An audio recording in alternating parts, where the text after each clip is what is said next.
issues to do with territorial jurisdiction of the court. And there is a ruling which is pending before this honorable court, which is not delivered. That this honorable court has got no jurisdiction to entertain matters which are alleged to have been committed in Athens, in Switzerland, in Kenya.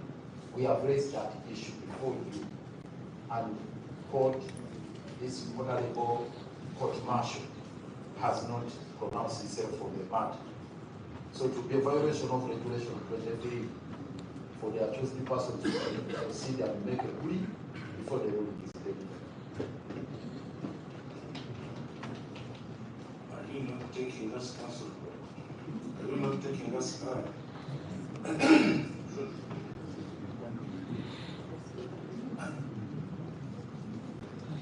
It is pre-taking. You can say yes or no. Then we can start from there.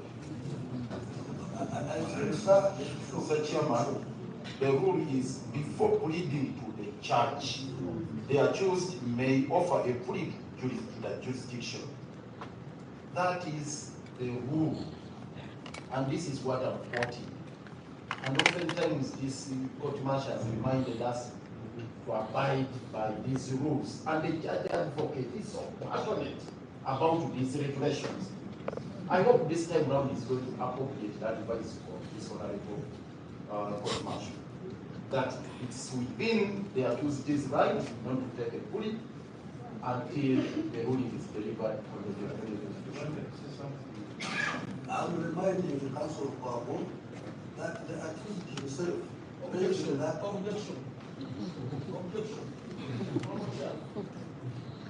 I'm the one talking. No, you cannot object when I'm talking. Can you listen and be official? What is You have not raised anything. You have not even what that is saying. Now, what are you objecting? Without even listening to what he's saying. I can confidently tell this court and those who are present that the matter was raised and the court ruled on the matter. Registrar, can you avenge the ruling that was raised objecting to jurisdiction by this court? Just to remind you, you read the ruling and when it was delivered. And we proceed. Mr. Chairman, objection.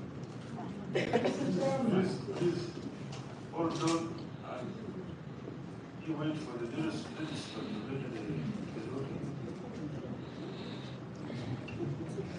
That one will not stop you from submitting on what you want to submit. But first, listen.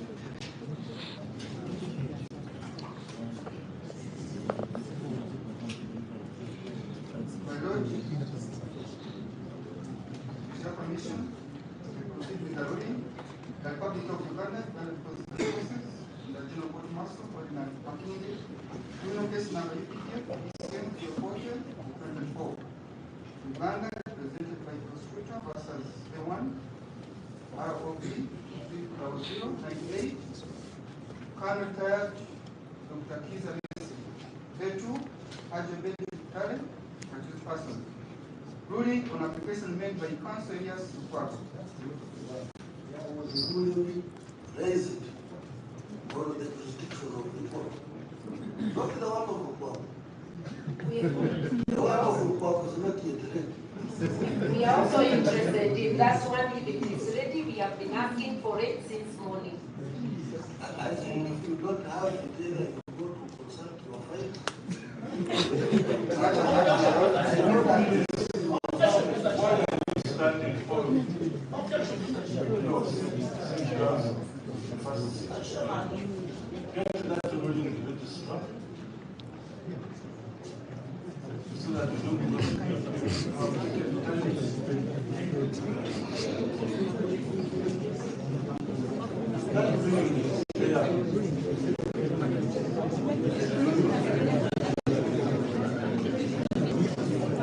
Ruling wanebalakidde.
Why do you insist to want it now? Because the court wanted to read it, you didn't want it. Now we are all taking against the charge, you want the ruling. Now the process is done.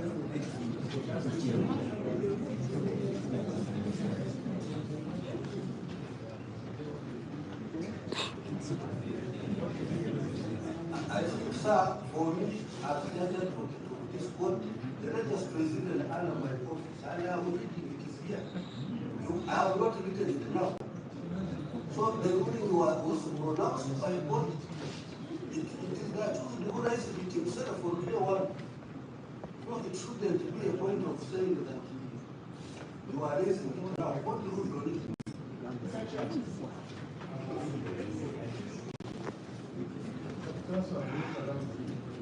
Oh, sorry.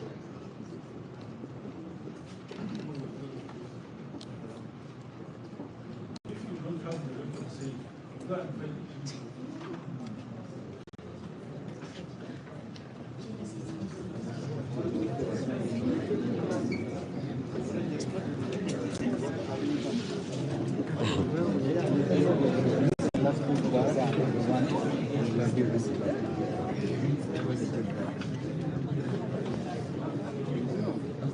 My Lord, on 20th November 2024, A1 by then was Judge Kano Besigye. You objected to all the court members. I fail to understand. Do you think he's reading what is not written? I thought you are supposed to be organized.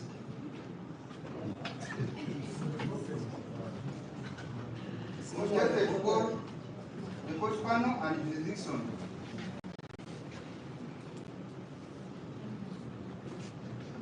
Even A2, who is now S3, raised the same objection.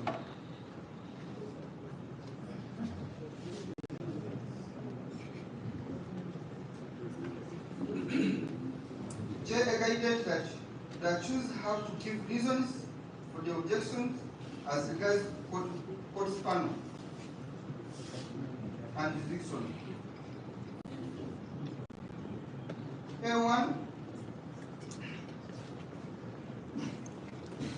stated that it's a military court and I'm not a member of military. I believe I should be tried by civilian court. A2 stated the same. J guided that state had to give a reply to the objections. State replied as follows.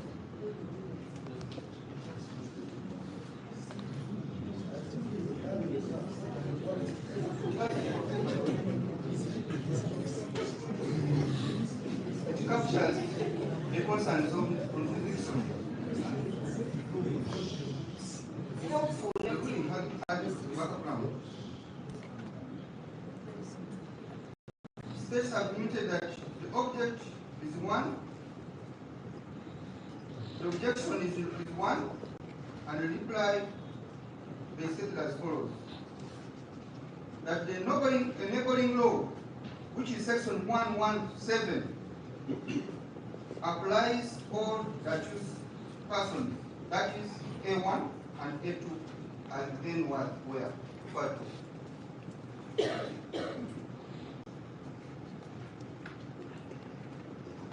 He also proceeded as state and informed court that he did not even know the lawyers that were representing the accused persons.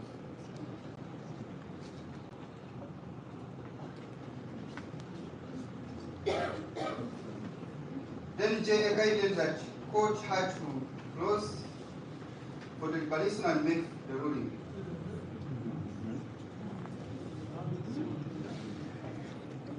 Counsel Kwaku submitted that they had no opportunity to meet the accused persons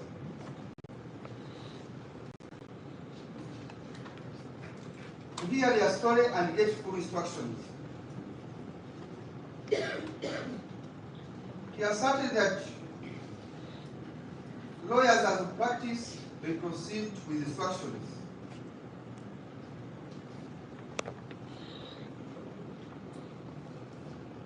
He proceeded to report that A1, as then was Dr. Kiza Besigye, and his colleague by then was A2. Those are different issues. For me, I'm always in this court. I wonder how that court and judge gave the ruling on the protection, court came and gave the rulings, and I have the ruling here. The court said they are subject to military law under sections 117T and H of the Indian Statute. That was the ruling of court. Mr. Chairman, the judge advocate by law is not a record keeper. We cannot assume the role of the registrar with respect, and therefore the registrar is under your office, but you cannot, the law does not allow you to come to court and be an advisor as well as a record keeper. I'm the one who supervises the record.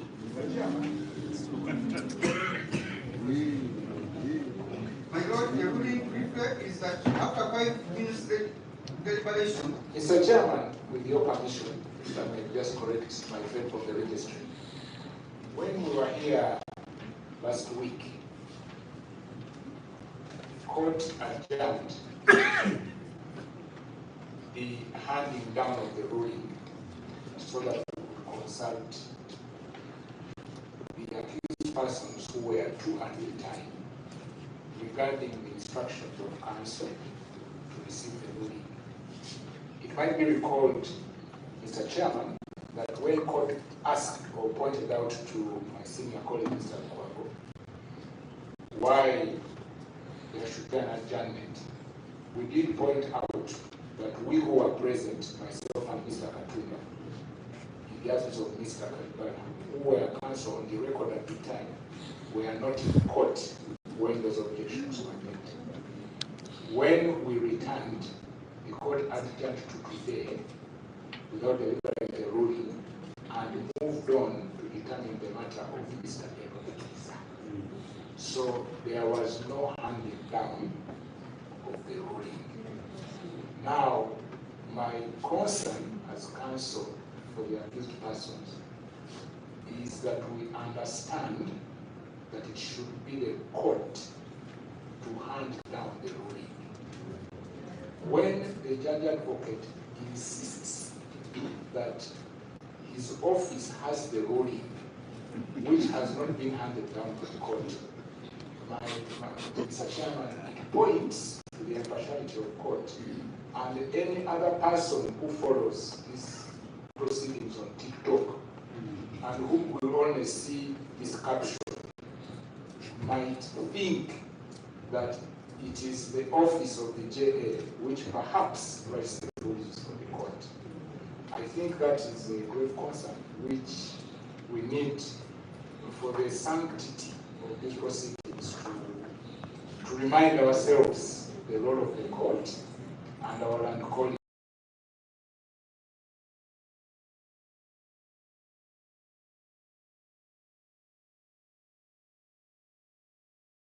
Not recall ruling or has no ruling, and yet the advisor of the court insists that for him he has the ruling.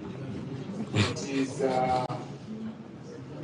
again, Mr. Chairman, we need to remind ourselves that we, as lawyers may understand the omissions, but to someone who is in the job, who is a businessman, a doctor, a gallant soldier, who doesn't understand these proceedings, might think that this is a pre-arranged session. It is a little concerning again. I wouldn't want, because it will be the third time. Sometimes, rather than going what we are going through, perhaps the court to retreat a little, just to put his house in order, because now we are fully grown, and it doesn't appear quite nice.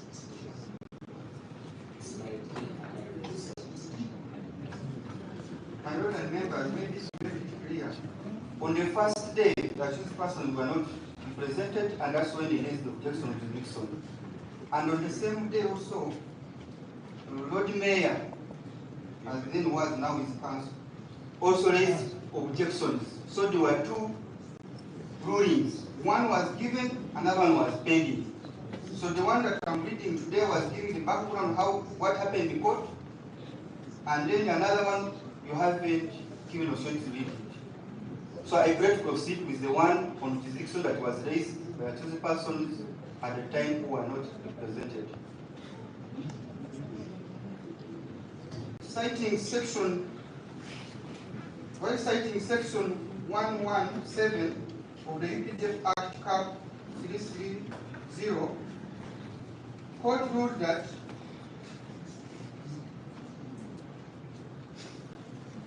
this honorable court has jurisdiction and has jurisdiction over the accused persons, since they are all subject to military law by virtue of the same section and dependent there. And he proceeded and read the charges of the accused persons, to which they all pleaded not guilty. And then that's when Elias, with due respect, nobody was not counsel, had no instructions, proceeded and also raised some objections as pertaining to the charges. That's what we have. So I think I will vindicated. Yes, because my study was the one of the registrar. Why are you saying that I'm writing my office? That one was finished. Let us proceed. I was counsel seat. I was asking the panel that is arrested, have you had understood the charge read during round one? I have heard and I have responded, but I have objections to taking plea from this charge and requesting my lawyers to present my objections. You are right, but at this moment I'm asking you, the accused person, if you don't accept, you say you don't accept. If you accept, you say yes, I accept. Accept what? There are two things.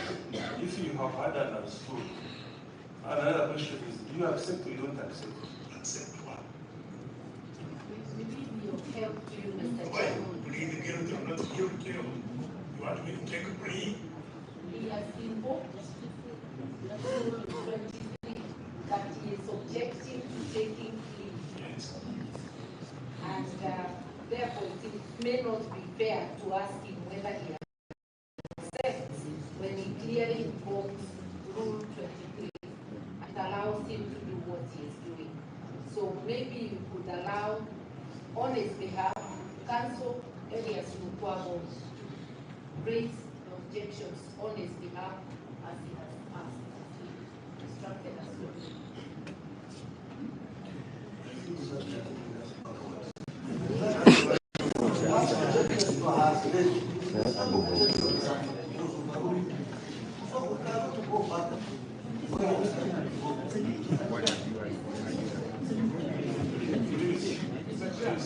Please, no, I'm not allowed anybody now to talk. Because now you are taking us backwards.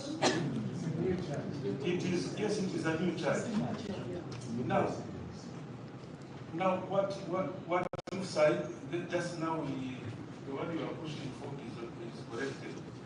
Will he accept or he will not accept? So the issue is we have had a charge. It is the accused person to plead guilty or not to plead guilty, and then you can start from there.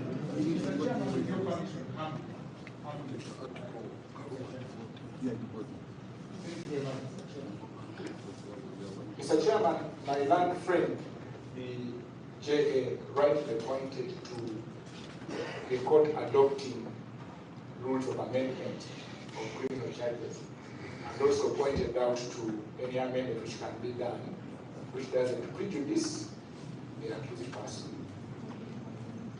That is correct, and it's on that basis that the court made a ruling regarding the amendment. My colleague will agree that once an amendment has been made, the process which was running before comes to an end and starts afresh with the new amendment. The charges we have now, clearly, from looking at the amended charges dated today and the one before, are distinct. So essentially what the prosecutor has done is to start again the process which started in November. So the objections which were made then, if any, cannot be carried on by infection to the current charge sheet. To the extent that the accused person has seen and has new objections, because this is now a fresh charge sheet, Mr. Chairman, as the JA will agree with me, they are entitled to make the objections. They might be boring, they might be the same, they might be repetitive, but in a dispensation when we are saying it is his right, it is his right to make the objection. What we request is for court to listen kindly, and then also, as my learned friend has advised, and the JA, if we reach together Regulation 23 kindly.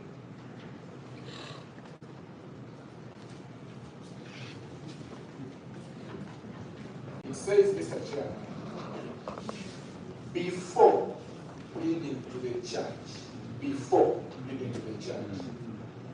the accused person may offer a plea to the jurisdiction. And if he does so, the accused person may adduce evidence in support of the plea, and the prosecutor may adduce evidence in answer to that evidence, and the prosecutor may address the court in answer to the plea, and the accused may reply. Mr. Chairman, Regulation 23(1) applies before taking the plea. It is not even saying at the time, it says before. It also says that the accused person may. When it applies may, Mr. Chairman, it gives the accused person a discretion. What we understand now, Mr. Chairman and members of the court, is that the accused person has chosen to exercise their right to raise an objection. We have not listened to the objection because according to the accused person in the dock, he has asked his lawyer to make the objection. So my lord, in that regard, we would be inclined if we are to agree that we follow this procedure of this court. We are enjoined to listen so that the state may respond, and then the court will make a pronouncement. That is what, Mr. Chairman, we understand from the clear. It is before. So, Mr. Chairman, when the accused is asked whether he understands, we understand that to be part of the plea-taking process. Yet the rule requires that before that process begins, he has a right to raise objection. We agree, Mr. Chairman, that we abide by this rule. We kindly request it.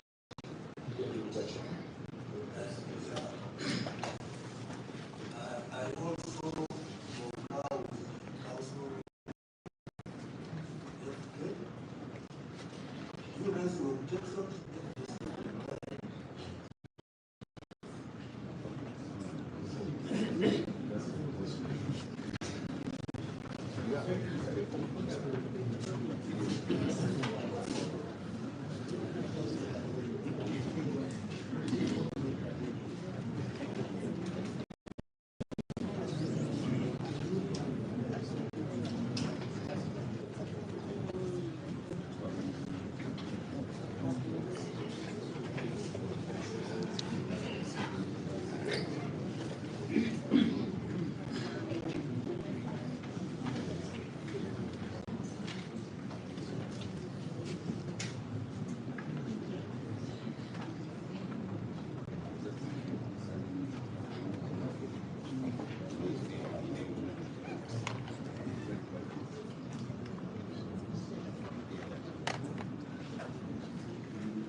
humble submission of the accused persons that this Honorable Court-Martial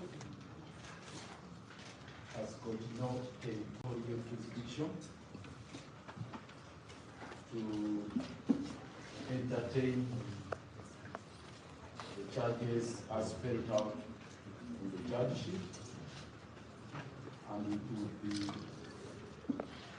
violation of Article 23 and 28 of the Constitution of the Republic of Uganda if you proceeded to entertain this matter. Mr. Chairman,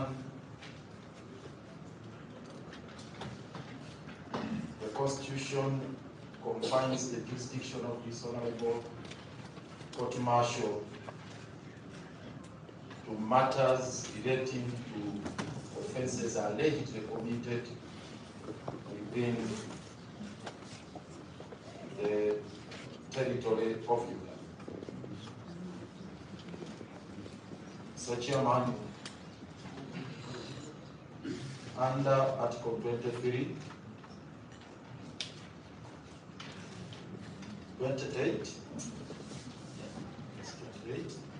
28:12, no person shall be convicted of a criminal offense unless the offense is defined and the penalty for it prescribed by law. And also,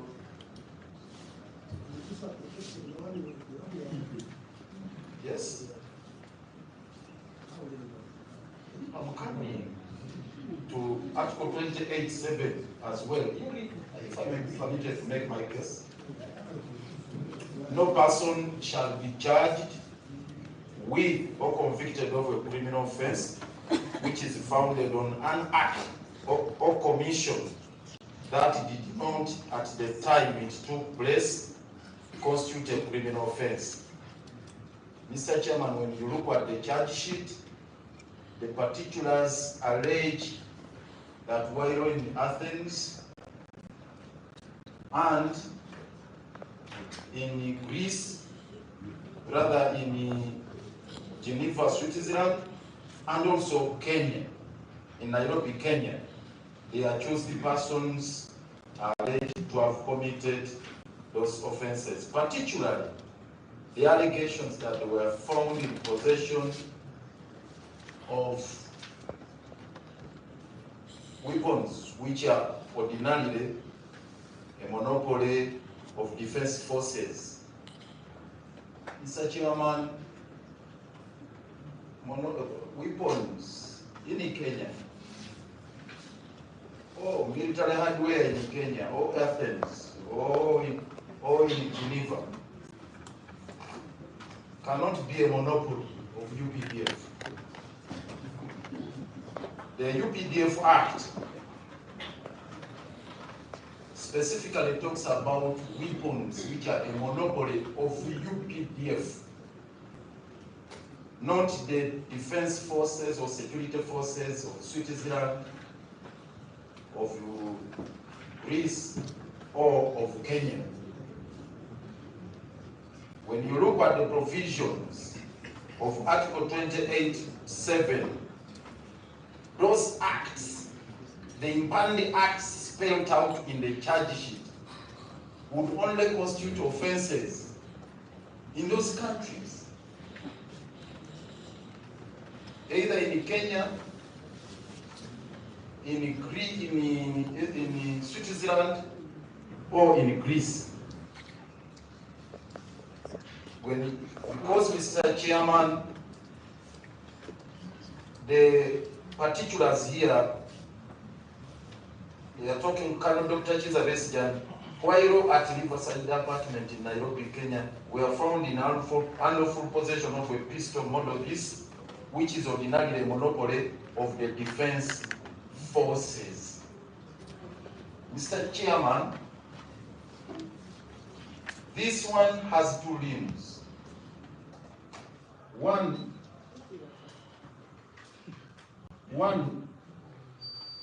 the defense forces are not defined.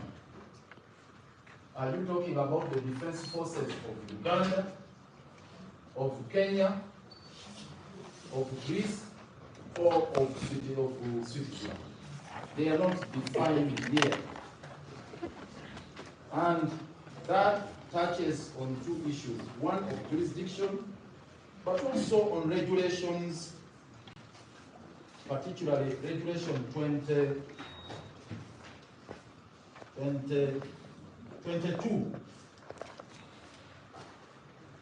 Regulation 22 provides as follows.